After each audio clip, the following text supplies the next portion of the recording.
It's one of those things where I've been looking into it. I've been trying to contact some of the other actors that worked with them, but I haven't heard back from anything. So it's just one of those things to, for one, I feel like I don't have the time to really pursue that. Is it worth, is it worth going after this and trying to find a lawyer to do that? And for me, I'm just like, I don't know. It was a bad experience. I just one of those things where it's like I just want to leave it behind me. Gotcha. And I left them a bad Google review. So if you see me, if you see my face and my name with one of these studios, and I said, hey, these guys aren't great. They didn't pay me, and they've didn't pay their other cast and crew. Don't. I guess the moral of this story is just Google review. look them up. Yeah. Hello, and welcome back to Cold Read the Podcast. Today, we mark the end of Season 6. Another season's worth of interesting discussions and incredible interviews with our friends and peers. And let me just quickly say to everyone that we have had the opportunity to talk to, and to those of you out there listening to this podcast, thank you. Thank you so very freaking much. I think I speak for all of us here at Cold Read when I say that we do this for you, and we love having these conversations with you. Our show has changed quite a bit since we started, and while this season has not been the most consistent, every episode that we have done has been a delight, and we appreciate you taking the time to hang out with us. And as we move forward, we are going to be making some more changes, but we'll cover that later in this episode. Alright, let's get into my last bit of quickie, wink, advice for the year. Reflection is a critical part of the learning process, and one that many of us tend to ignore because we're just so caught up in the doing part of our individual crafts. But there is no possibility of improving ourselves without that part. I know that we've mentioned before that we've listened to our earlier auditions and commented on how awful they are, whether it be the acting or the recording environment, the microphone, the lawnmowers running outside. You get the point. Believe it or not, this is a good thing. Looking back at where you came from and comparing it to where you are now can help you a lot on your journey. For instance, you guys remember that rock opera that I wrote a couple of years back? That was my first real experience in producing music. And oh boy, did it sound terrible. Like, here, just to take a listen. Break the souls of everyone in our way. Split their heads in twain. Whether you are on speakers or headphones, you can probably hear a lot of hiss in there, along with the fact that the vocals just dominate everything else.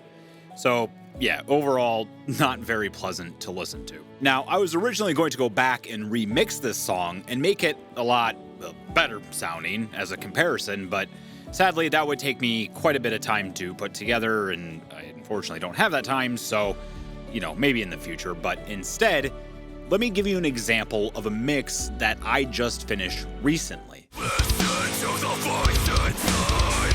Release the will to survive.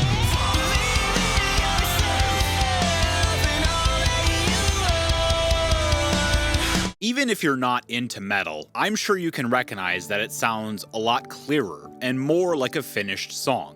Now, the time that has passed since I mixed that song and my rock opera is roughly 2 years. But most of what I have learned about music production has been in the past 6 to 7 months. I'd say it's a pretty big improvement overall. Okay, Vinny, stop showing off and get to the fucking point already! If you listen to your audio from the start of your voice acting journey, or even from 6 months ago, and you compare it to your most recent audition, you should notice some type of difference and hopefully improvement. And if you don't, then perhaps you should look at sending out your auditions for peer review, or take some more classes, or work with a coach and determine the best way to improve. And let me be clear when I say there is absolutely nothing wrong with putting yourself out there and asking for help. This is a difficult lesson for any of us to learn. It's hard to put our egos down and just say, I need help and I don't know how to improve. So please put yourself out there, look for Discord groups, Twitter groups, forums, if you will, if you're old school like me, and you will find the help that you need. Lastly, before we get into our show, I have a small Christmas gift for you all, and I don't think anyone on Cold Read has ever heard this before. As I was writing this, I remembered that I save pretty much everything I've ever recorded. So hopefully this will showcase the importance of self-reflection. I know that looking over this audio file, oh god, it looked like garbage. So here you go, Cold Read listeners. My very first audition. When me dander is up, it doesn't come down! Huzzah! Another notch on me leg. Is it over already? I was just starting to have fun. I wonder how much I can bend you before you break. All right, bub. Prepare to get stung. I'm the bee's knees. Opponent detected. Threat level negligible. Victory achieved. Gloat mode engaged. Yikes. Happy holidays, everybody, and on to our show with your hosts, Zamoody, Booka, and future me. Take it away, folks. Welcome, ladies and gentlemen, to Cold Read the Podcast, a podcast for everything related to voice over, voice acting. Still working on that, sorry. I hope everybody's doing well. It's been a bit since I was on. My apologies. I'll go into that here when we do our check-ins. First off, if you're listening to us for the first time or really any time, we'd love to hear where you found us from. If you can leave a comment, we would absolutely appreciate it. If you have any questions, anything you want us to talk about, please feel free to email us, coldreadthepodcast@gmail.com, or join our Discord. We have a lovely community that's growing and blossoming as much as we can make it. So if you want to come on in and see the daily memes that pop up, or if you have any questions, or sometimes we're even playing video games, you can come in and check out what we're up to. Feel free to join us. Link is going to be in the description. But the other reason that we do have the Discord is we'd love to hear your audio. So if you're working on something, or if you're trying to do an impression, or working on a demo, or even an audition, send it in, and we'll go ahead and give you constructive feedback. We're not mean. We're not anything to that effect. We love to be able to give that opportunity to other people that we've done to each other, and we've grown because of it. So please feel free to come on in and drop that. All right. With all that said, let's check in with everybody. It's been a while. So let's start up with Booka. Booka, how are you? I'm doing pretty good. I got no complaints on this side.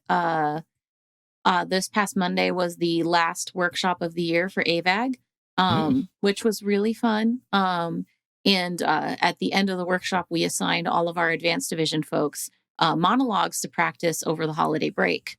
So it's going to be awesome. We grabbed some really neat ones from like Yu Hakusho, JoJo's Bizarre Adventure. I think we even grabbed one from Centaur World. Like it's very scattered and dynamic, but the sort of premise is getting people to be really comfortable when they're trying to read these sort of long form, solos, and get them to show a lot more emotion. So we're giving them plenty of time to get comfortable with their scripts, to work on their timing. Because one of the things, that we try to do is have them try to do it all in one take.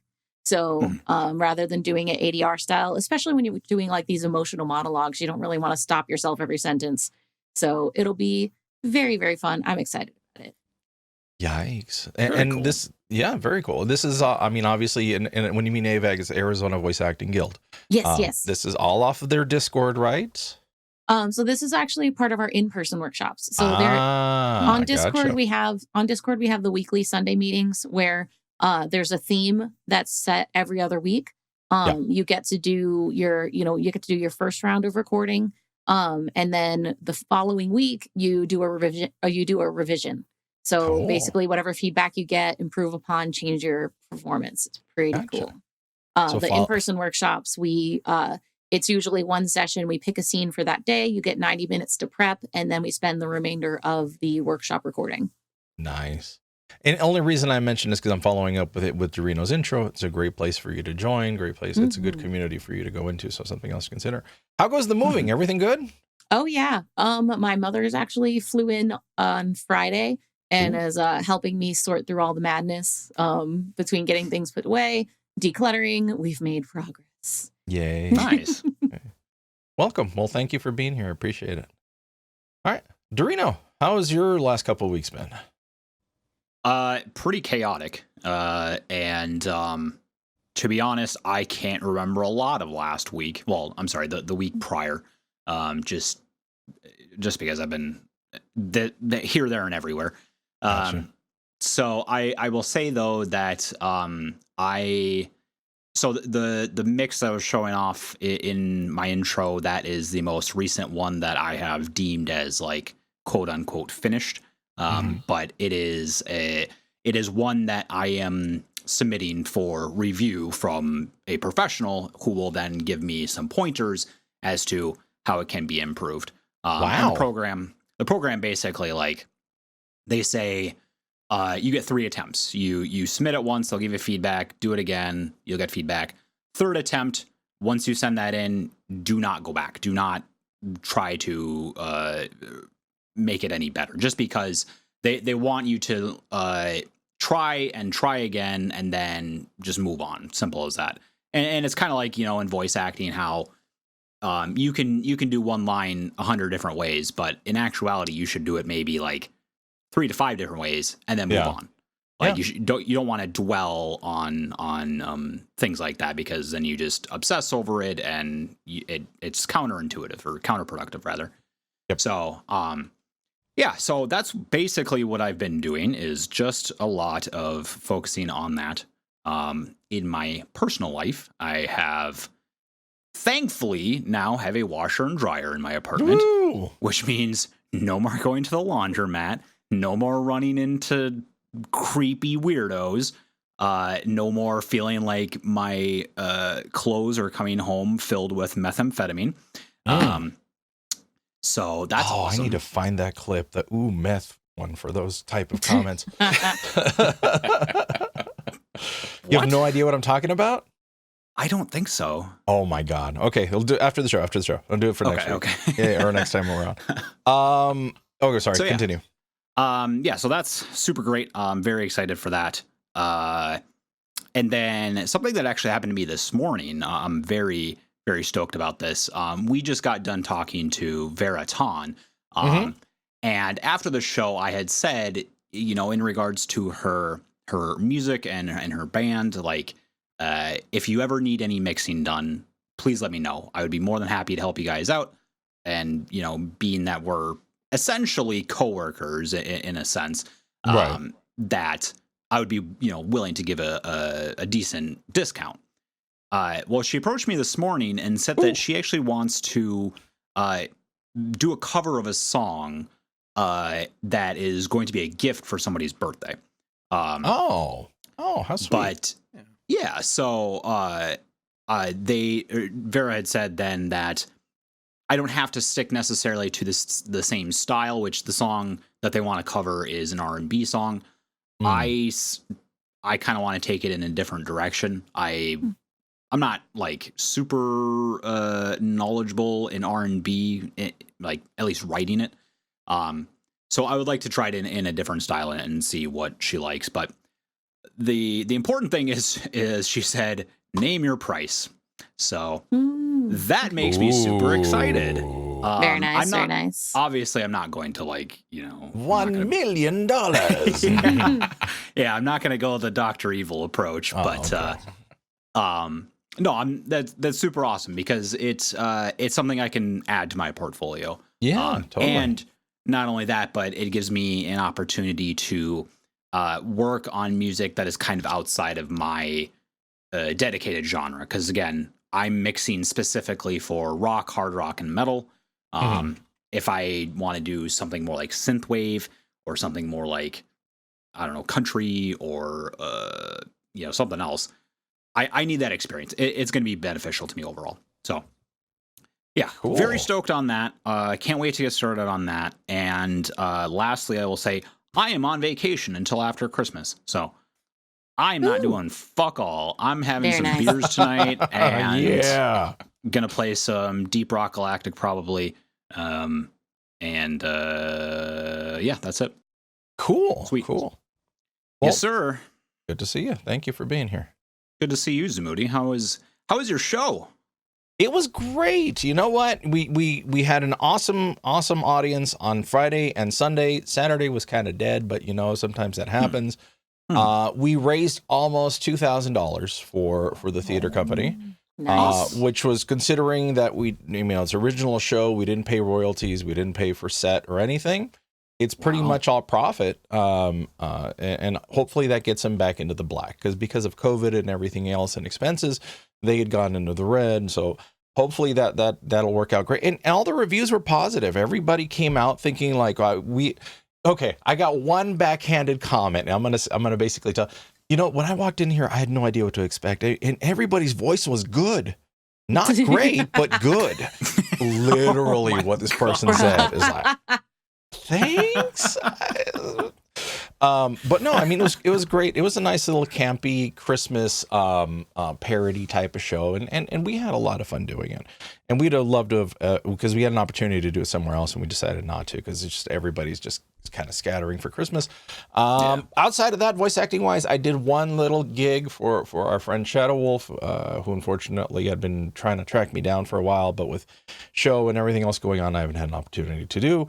And also, if anybody plays Dark and Darker, please send me a message. I'm trying to find people to play with, because it's a tough game.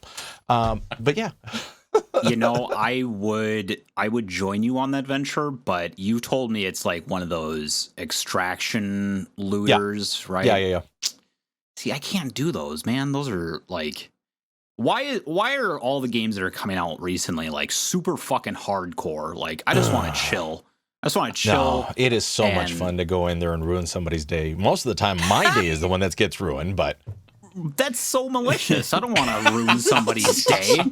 I want to go and say rock and stone over and over and, cheer people on. I don't want to make them feel bad. No, we're past there's two days type of players. Xbox There's those that camp spawn and those that don't. Exactly. Extraction spawn at this point. Yeah, and I've met a couple of those SOBs, but yeah.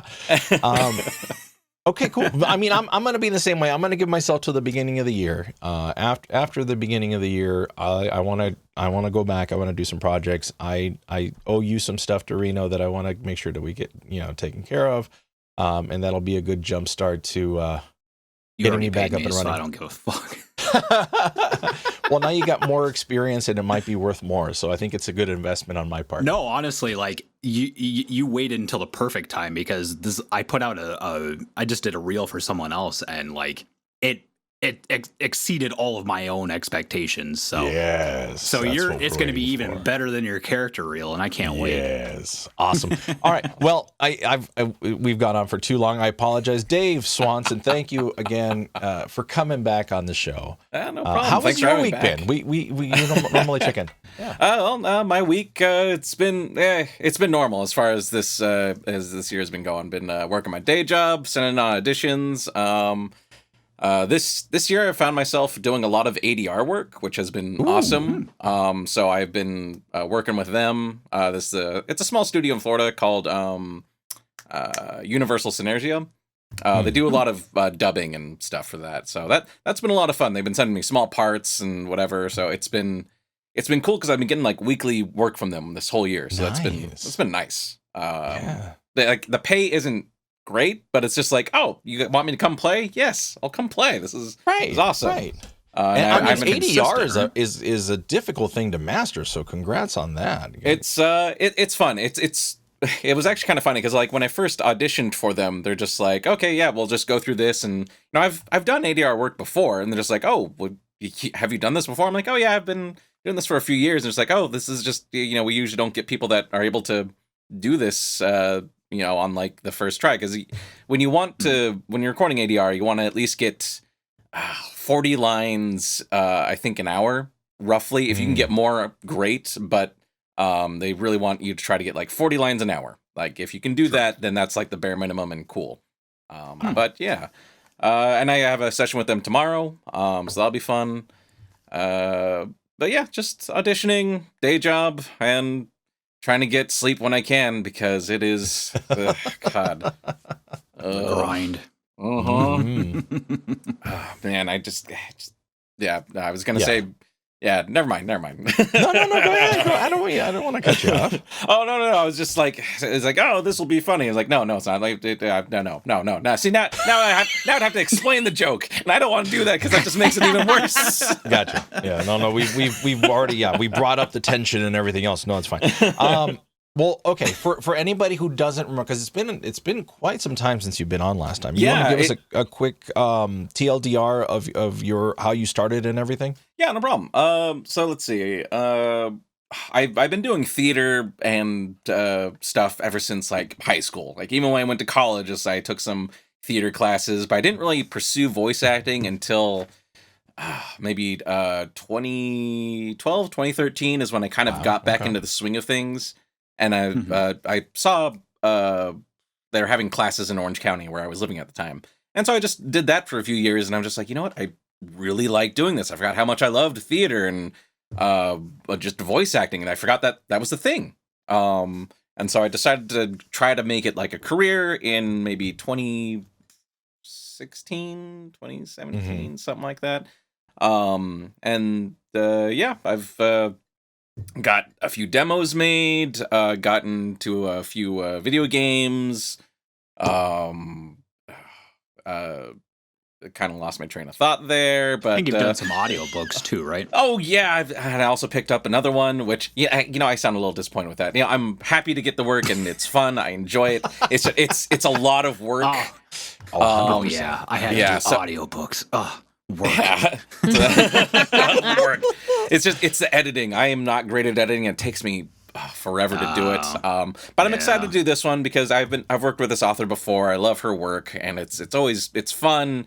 And I love the characters, and so it's just I am looking forward to it. It's just like it's gonna be so much work, and I'll have fun recording it. I'm not gonna have as much fun editing it. So that's pretty much a dream, I think, for all of us, right? It's just we just want to be the talent. We want to just be able to go in, record, and we give it to other people. And like I just wish I had I was just a little bit had a little bit more cash on hand to where I can just find an engineer and be like, hey, here's this, can you do the thing? And then I don't have to worry about it, because that's what a lot of like the people that do audiobooks.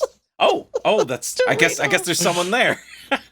Well, yes, but we're free engineers. He has to be paid. That part. But I've talked to some people that work with Penguin Publishing and like other stuff, and they just go and record. And that's nice. That's the dream. You go and you just record, and then someone else deals with the editing stuff. Yeah, right. But yeah, so I've pretty much done a little bit of everything. Cool. Yeah. Wow. Okay. Well, I know we explored your whole thing last time. Now you mentioned first off the audiobook. So how did you get into the audiobook stuff? Is it ACX or? Yeah, it was ACX when I first started out. I forget where I heard about it. I think it was in a class, and I was like, oh, I'll just check it out. So I had a basic booth set up. Wasn't anything too fancy. I had like it wasn't a USB microphone. I had like a XLR at the time. I think it was like an AT20 20, I think. 2020, 2035. Those are the two big ones. Yeah, I think it was like the 2020, because it was whatever was the cheapest one at the time. 2020. Yeah. So I had that, and just like a nice little recording area, the little blanket fort and whatever. And just start off doing that, and hit up a few, or audition for a few stuff. Authors liked my read, and then decided to try it out. And that's when I figured out that I really just don't like editing. Like, I can do it, just I don't like it. Yeah. No. Yeah, I get that. So okay, what's different from when we first interviewed you to now, would you say? Let's see. I'm still with the same agent, which I'm a little bit surprised about, because I thought I would move on. Like they're good. It's just that I feel like I haven't been.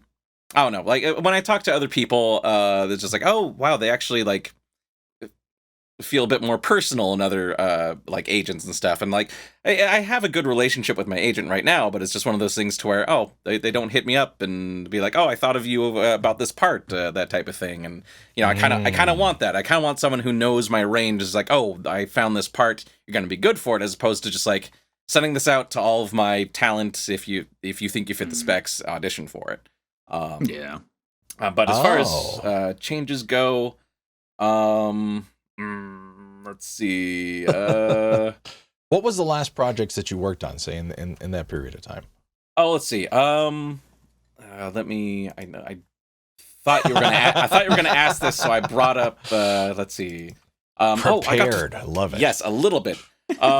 So I got to work with this awesome a little podcast. It's called Circle Round. It's for kids. It's educational.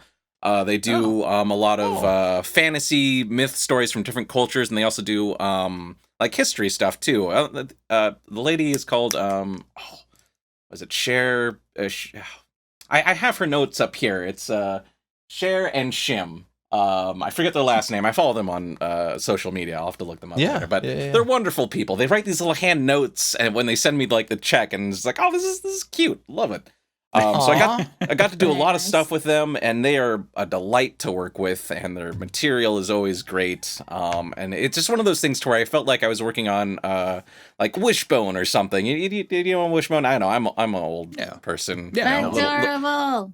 Yeah, so it made me feel like I was working on some like programming like that, towards educational and fun. I was like, oh, this is really cool. And they're doing live sessions right now, going across the United States. If you see something like that for like Circle Round, it's fun. Like especially if you have kids. So that was a lot of fun. Did more audiobooks.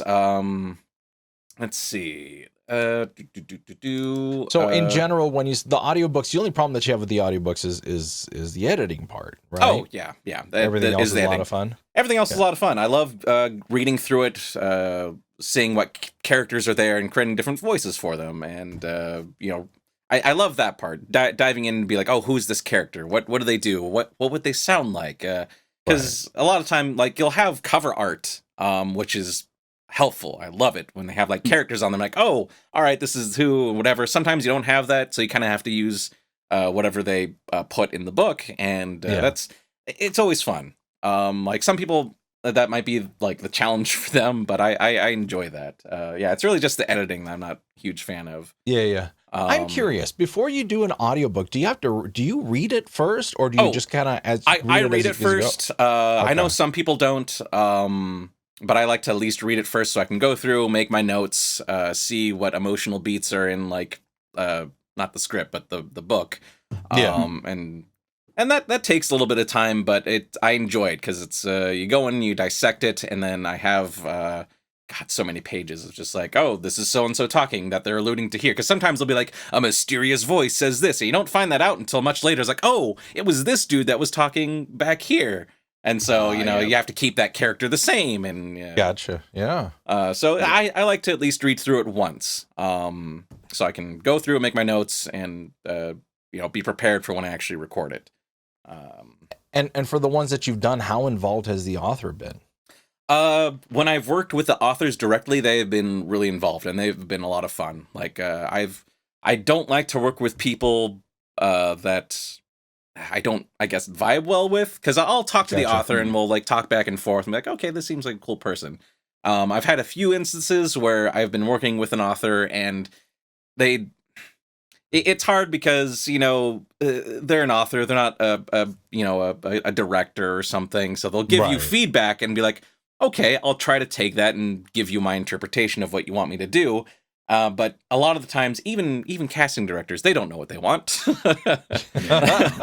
Like, they'll give you something, and you'll be like, "Okay, what's this?" And they're like, let's try this." And so I can't be too mad at that. But it's just like, I don't know. I don't think this is working out too well. Sorry.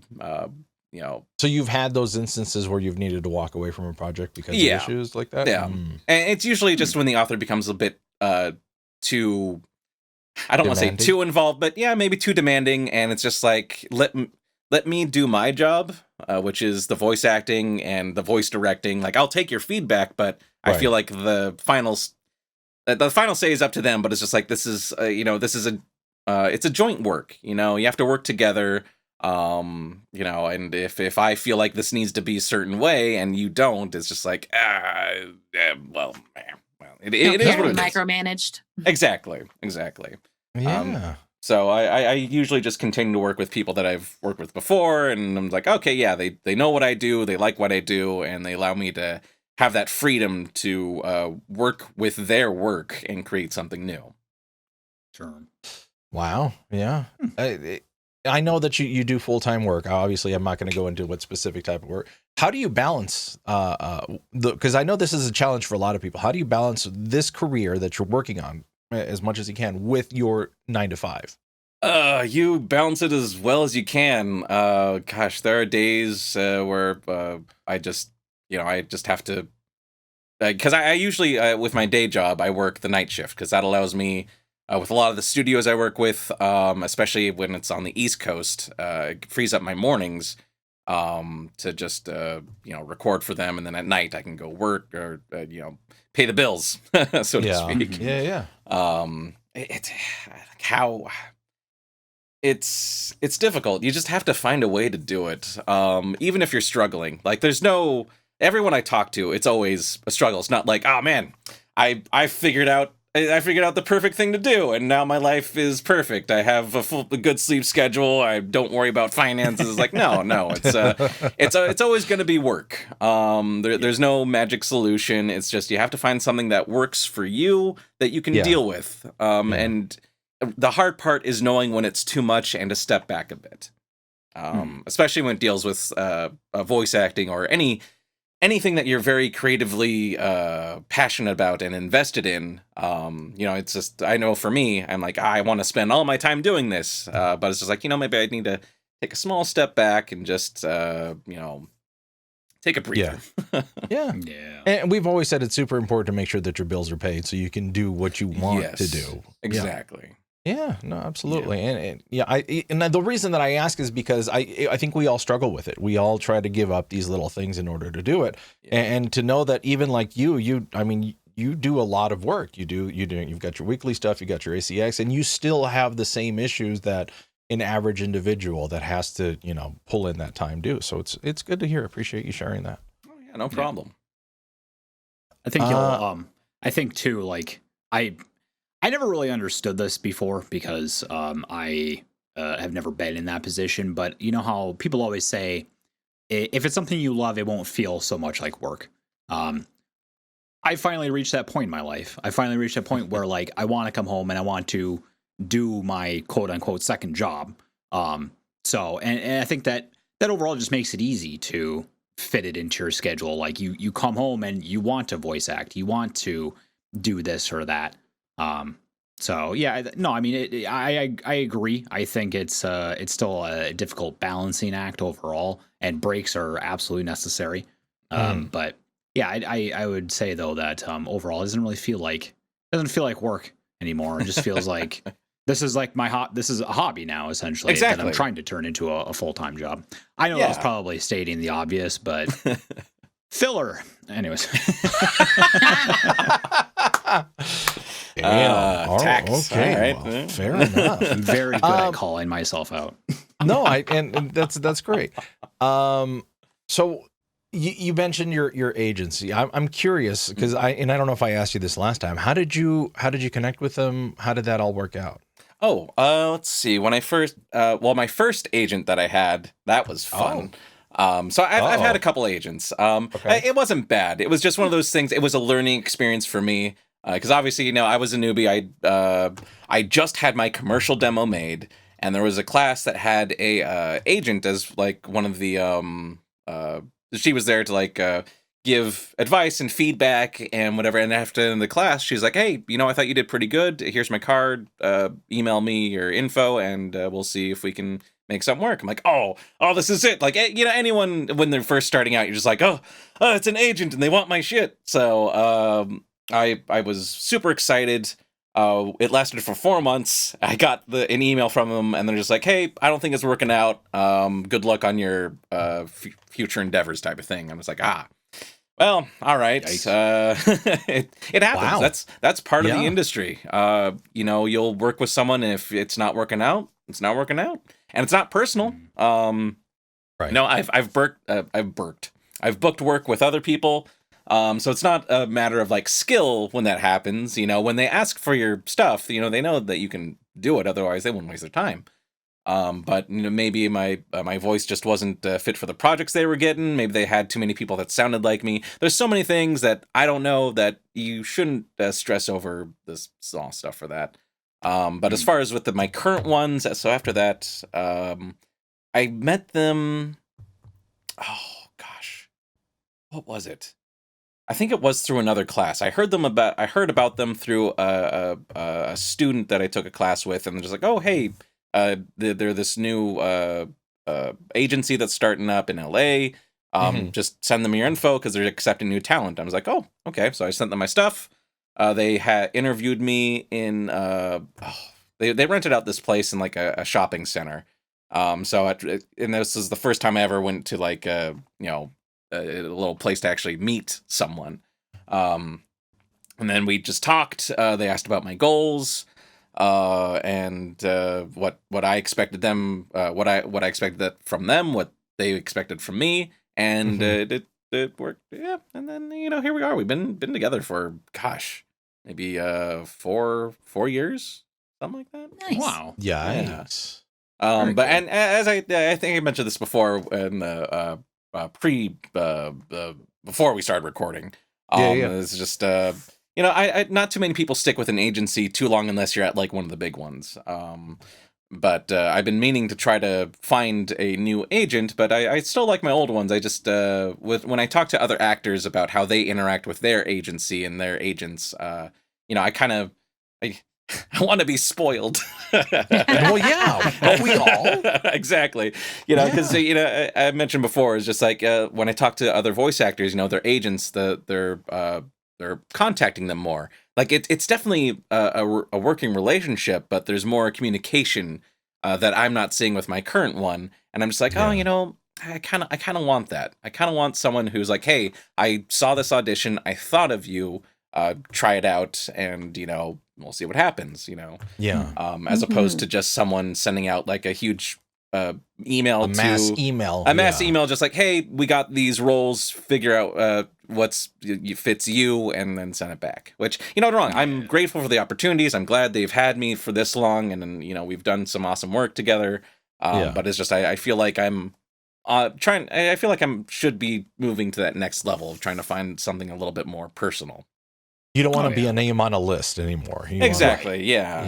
I want someone to be like, oh, I saw this character and I thought of you because you're good at this. And it's like, oh, you thought of me. Oh, totally.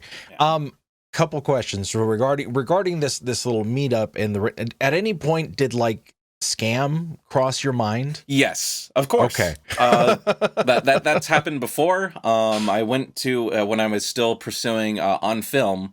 There were a few agencies like I don't know. I was young, stupid, whatever, call it. And it's just like, oh, hey, we saw you on this site and site. Come meet us for this. And it's like, oh, all right. And thankfully I didn't fall for anything that involved money. Right. But like I showed up to one and it just, if you get bad vibes, you don't have to stay. And there's so many other agencies out there. Just, you can go. And also Google review stuff. That's actually a really good point. I don't think I would have thought of that for this. Yeah, just look it up online, see what you can find, and you'll find reviews of pretty much anything. And if you can't find a review for anything, just don't go.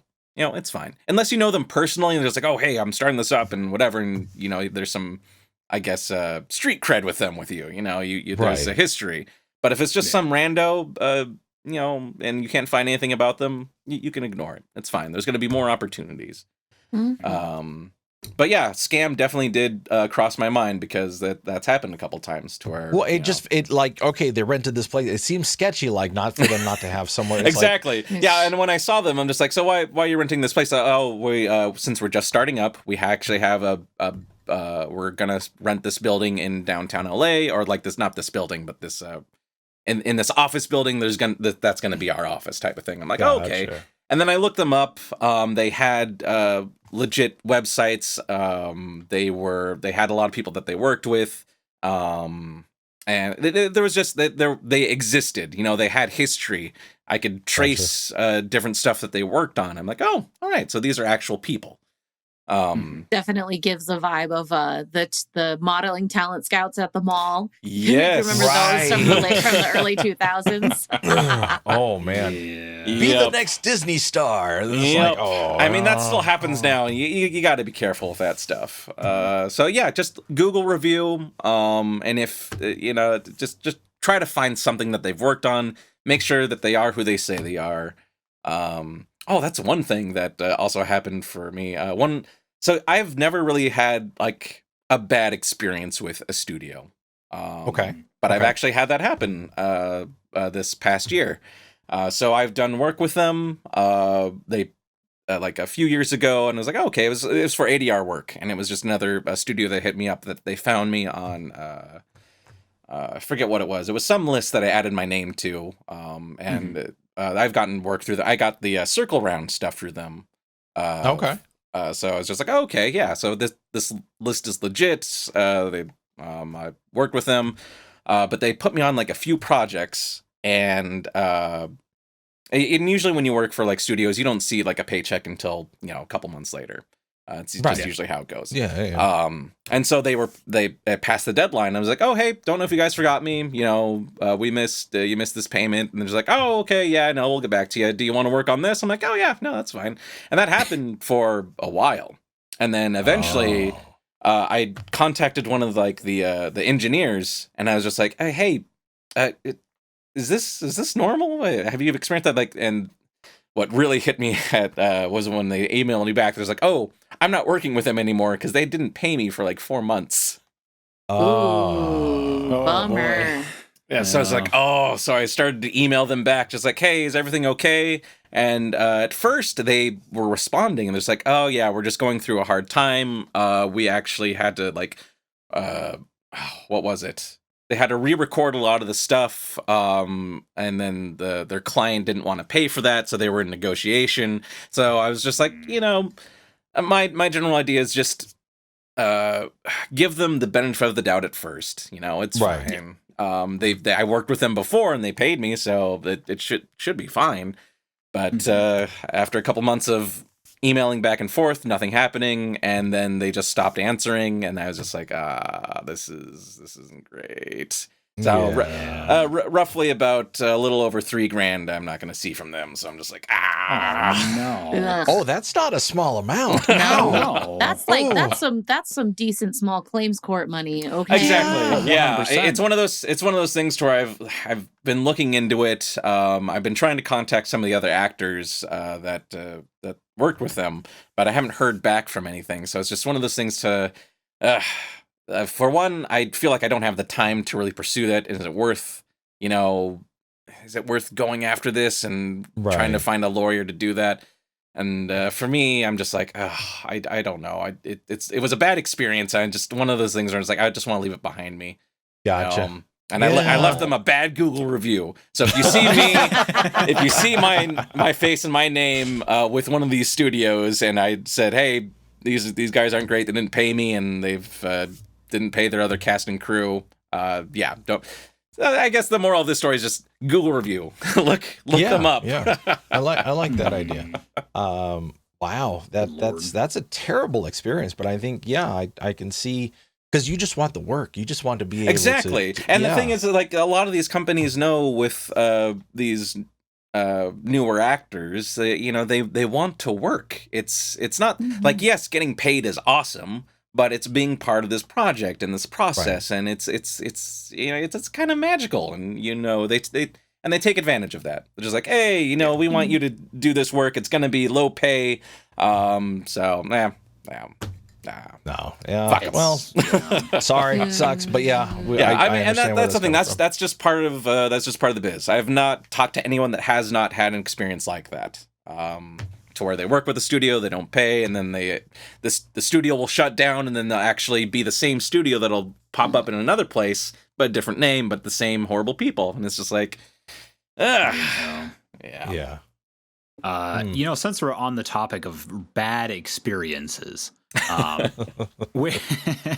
So just a moment ago, what you were saying made me think of my fiance used to do acting probably about like 6 to 10 years ago now, but she has told me some very terrifying horror stories of like the whole process of getting to the shoot, doing it, getting back, all that jazz. I'm not going to go into details because they still scare me technically, but I wanted to know because you have done film as well or on-screen acting as well. Mm-hmm. Has there ever been a time in which you have invested yourself into a project and then you just stop to think like, what is going on? What am I doing here? Like any of those moments that really just kind of shook you to your core, like almost like you feel like you're in danger, I guess. There was this one we were shooting a small little. It was a student film, and there was pay and it was low, but it's just one of those things to where I've worked with quote unquote professionals on like a set, and it's just like, okay, this seems, it's legit. It's what you would imagine it. But when you show up to like these smaller things, it's just like, all right, we drove out like 5 hours to the middle of the desert. It is like 5 o'clock in the morning. Am I gonna get it stabbed and buried in the desert? I don't know. God. Like these are students. I don't really know them. It's one of those things where I got this shoot through a friend. They're like, oh, hey, they're shooting this. They're paying. Do you want to work on it? I'm like, oh yeah, I'll try that. And that friend didn't even show up to the shoot. He was like, I got something that I need to work on. I was like, oh, okay, it's just me then. No, what? Oh yeah. So it was, don't worry. We had a good time, but I just remember driving out there because we all had to be our own. For low budget stuff like that, you pretty much provide everything. You provide your costume, you provide whatever. Yeah. I just remember driving out there and just being like, is this not so much the end? Is this how I die? It's just like, do I want to continue doing this? Right. I don't do I don't do film or TV anymore. I don't. That's not it's not my bag. At least I figured out that's really not my bag. I'm not closed off to it, but it's just one of those things where I just like voiceover more. Right. And I get more opportunities in voiceover too, so I'm just gonna go with that. So out of curiosity, because you mentioned you're in LA, does that give you more opportunities in the VO stuff? It's great for like certain work and auditions that I get. They're just like, you need to be in LA because we're recording in LA. Okay. Like that's really just the biggest advantage of being in like New York or LA or any of these big hubs that have these industries. Because some people they don't want to do remote recording, which understandable. Some people don't have quality studios, and it's really hard for engineers to match the sound to other stuff, and they just want it all in one place and cool. I kind of forgot what the question was. Being in LA giving you opportunities? Oh, yeah. So, I mean, I don't know if it gives you more opportunities, but it's just, I know for the work if you have an agent and you're doing voiceover work, you need to be at least within driving distance of one of these major cities. Because I know I talked to a few people that work in Texas. They need to be within driving distance of, was it? I think it's Dallas? Dallas or Houston, something like that. But it's where Crunchyroll and Funimation are, and you just need to be able to be there because they need to record in that studio. They've been moving away from remote recording for a while now, I guess. So, has most of your work just been the remote, or have you actually been to one of those professional studios? I've been to in LA. There's smaller studios here. Like I haven't been to a big one like Disney or whatever. Right. But there's smaller recording studios. I've been out here in Ventura, Burbank, Glendale. A lot of my work with let me catch my brain really quick. Okay. A lot of my ADR work has been remote this year with Universal Synergia. They're actually based in Florida. So we have to do remote here. It was funny one time because they thought I was flying in for a session, And it was it's like I was only booked for an hour, and I'm talking to them in my booth, and it's like, oh, I thought you were going to come in today. I'm like, I'm in LA. I'm not. and you guys are paying me like what is it, $1.50 per line for an hour session? I'm like, that's not worth it, man. No, I mean, were they paying for the plane? And then we'll talk. That's what I asked. Like, are you guys paying for the ticket? Because no one told me about that. So they just had to make some quick adjustments, and remote recording was fine. Gotcha. But yeah, I feel living in the areas will open up more opportunities. Like, because wherever you're at, even if you're in a small town USA, whatever, you're gonna have like a radio station there. You're gonna have local TV. You're gonna have like stuff that you can try to get into. But you just need to live there to be in that. That's Right, sure. and for LA, you just need to be in LA if you want to try to be in these bigger things. Because it's funny that you mentioned Centaur World. I actually auditioned for that, and that was a lot of fun. They had us do. Not only did we have to record for like each character, or I think we only were allowed to audition for like 2 or 3, but we also had to do a singing audition with it, which that was a lot of fun. Yeah. So they had a few songs for each character that you could sing. And I was like, okay, yeah, we're gonna do that. But it's just one of those things to where I wouldn't have been able to do that unless I lived in LA. So okay, immediate questions when it comes to auditions like that. In that instance, did they give you just like a random Broadway-ish tune, or did they actually give you the songs that you were intended to sing as the character? They gave me. Well, I was supposed to sing it as in character.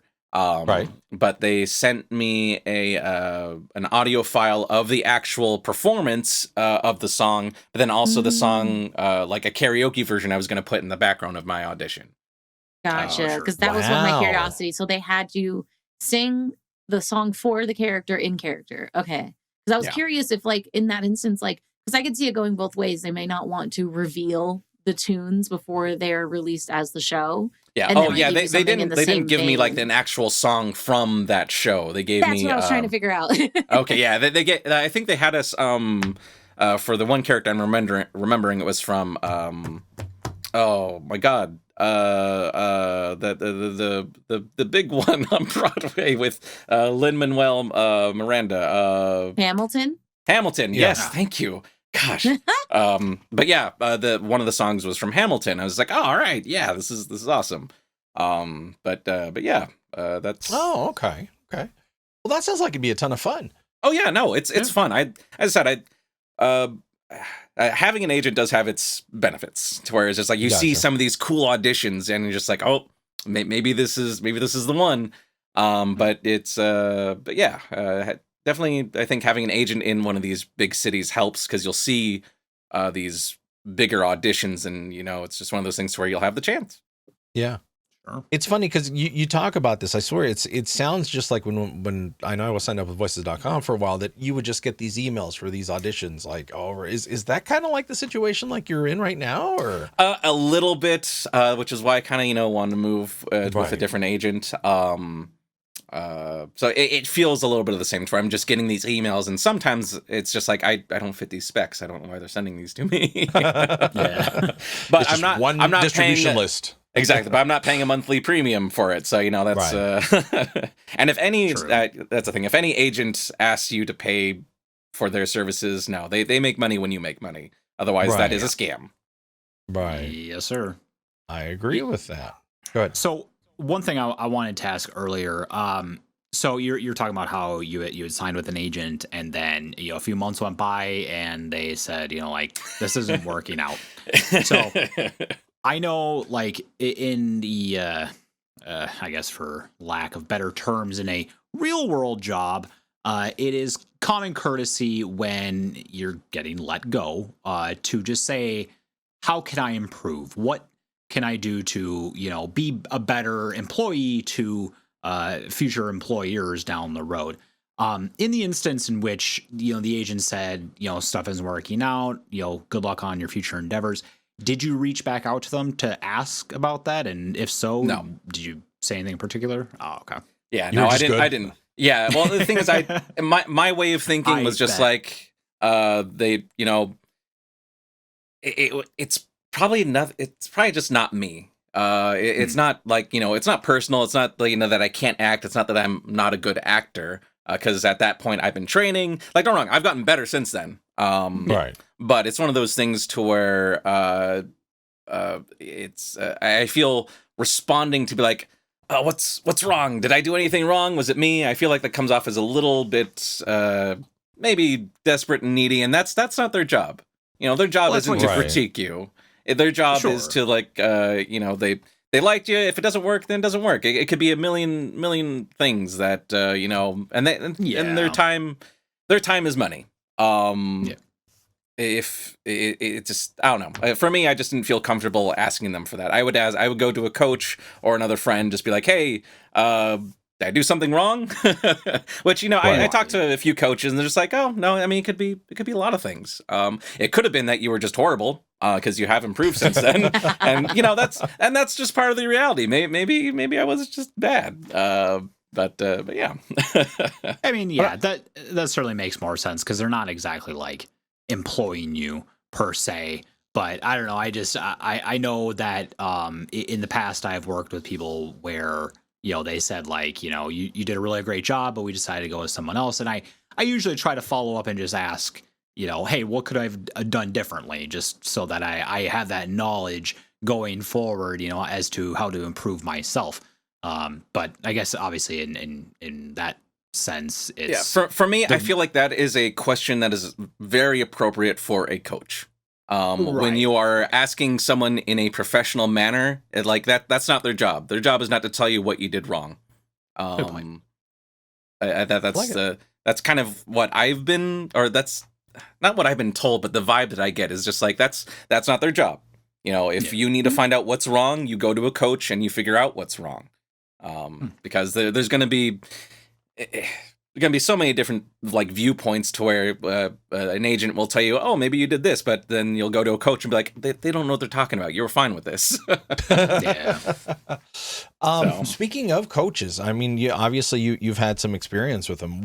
How do you find a coach that's good for you? Google reviews? Yeah, Google reviews. But also like social media. You can check online, like any social media, and a lot of these people, they're pushing themselves, or not. Well, I mean, everyone's pushing them, but they're like putting themselves out there, and that's part of the way that a lot of these other people make their money too. But look for like a lot of these like big name actors that are still working, like Steve Blum. He was just the first one that popped on my mind. There are several others, but you look them up. They have classes. And then you'll meet other people through there. And like when you talk to other actors, you'll ask who they're going with. My current coach right now, well, not my current coach, I'm taking his classes. He used to be my coach, but his name is Robin Armstrong.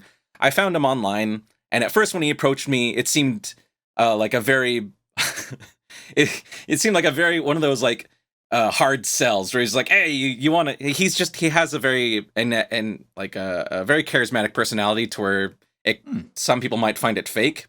It's where it's just like, I don't trust you. But I've gone a few of his sessions in LA when he was still having like live workshops there, and he was actually he's a very nice guy. A lot of people sorry, I've been drinking too much water and now I'm spitting here. But succotash, exactly. Yeah. Social media is a good place to find coaches, and just you can usually ask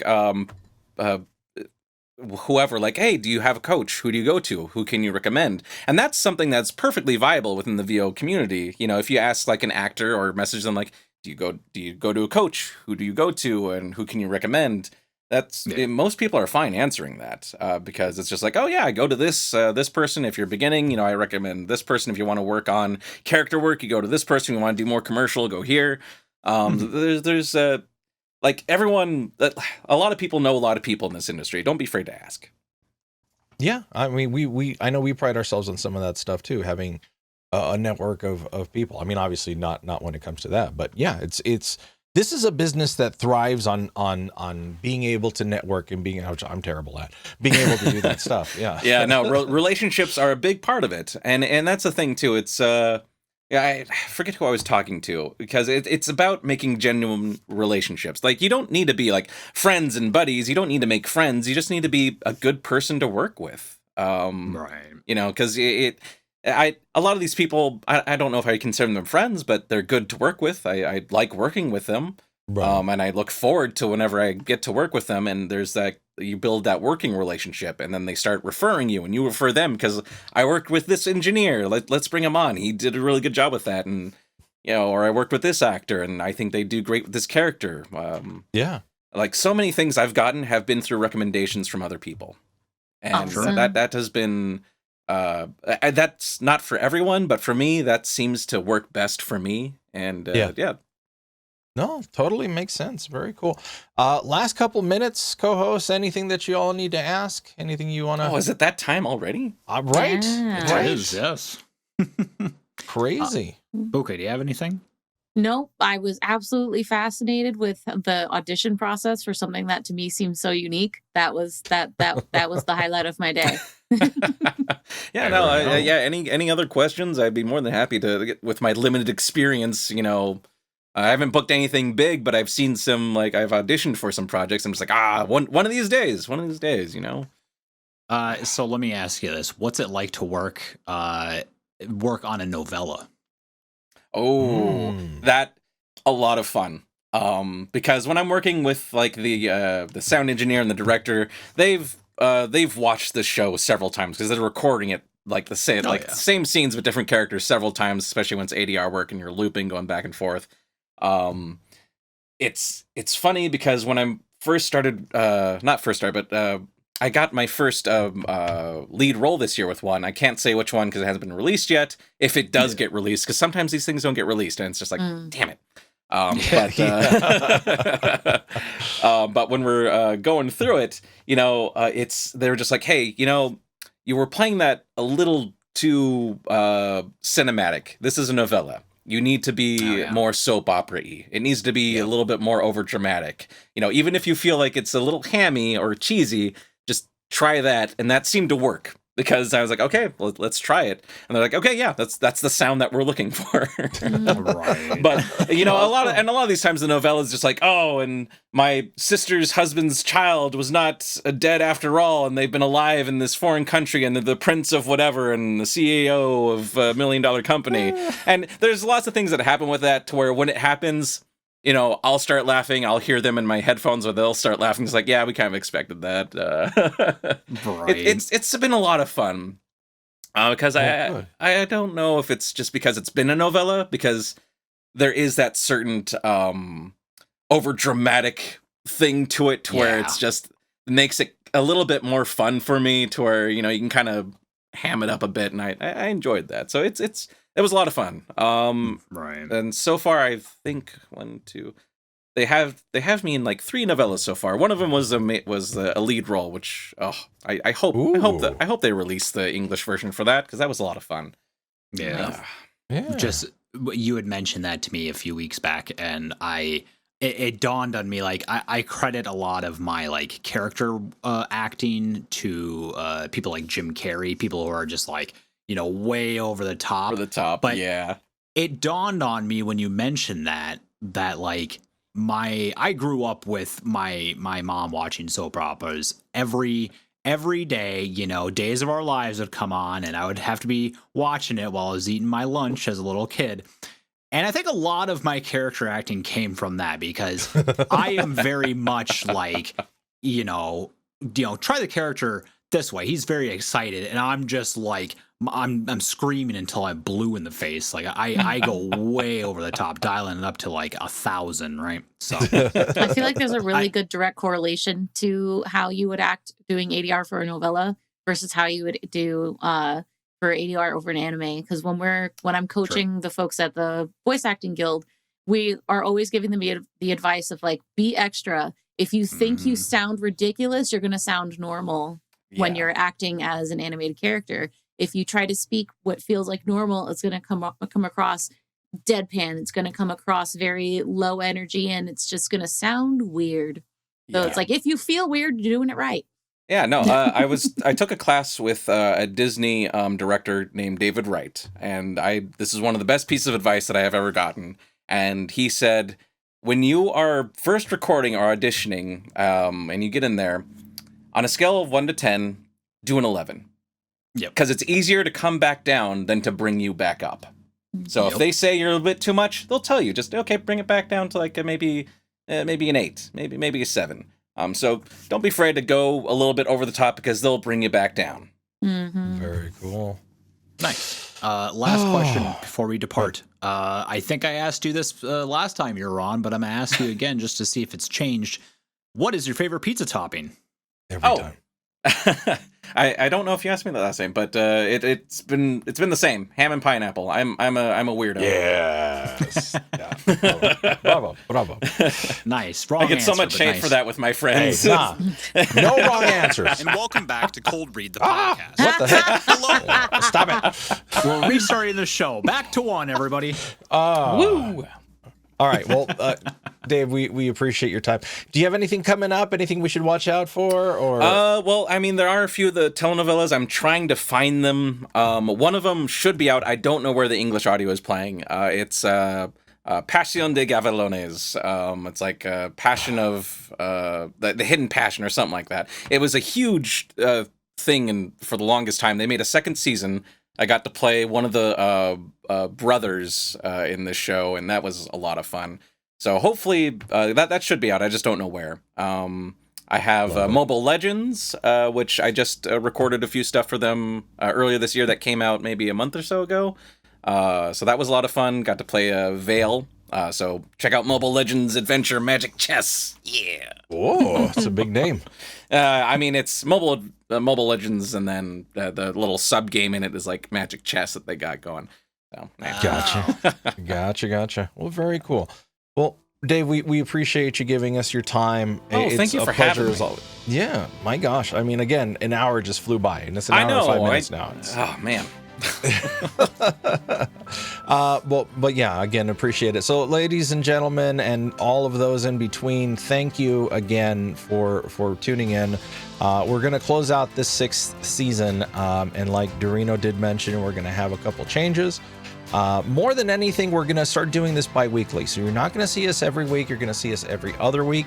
And then I'm sure there'll be more changes because we do try to improve, and we do take your feedback and everything else into account. So thank you for everything. In the meantime, don't be afraid to still send us any topics, anything you want us to talk about, anything that you're looking for. You can email us, ColdReadthePodcast at gmail.com, or you can join our Discord. We'd love to listen to your audio. We love doing those episodes where we hear your audio and we try to give you that feedback, and hopefully you tune in to hear it.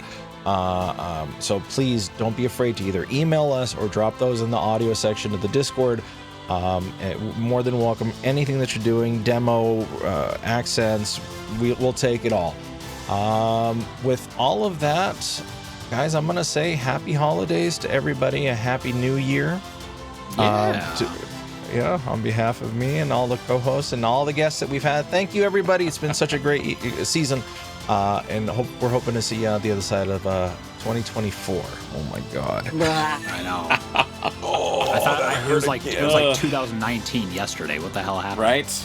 Yeah, you said 2 years on that rock opera, and I went like, oh God, it's been that long. Okay. Well, catch you all next time, hopefully, and we'll see you there. Bye. Bye-bye. And remember to drink your water. There it is.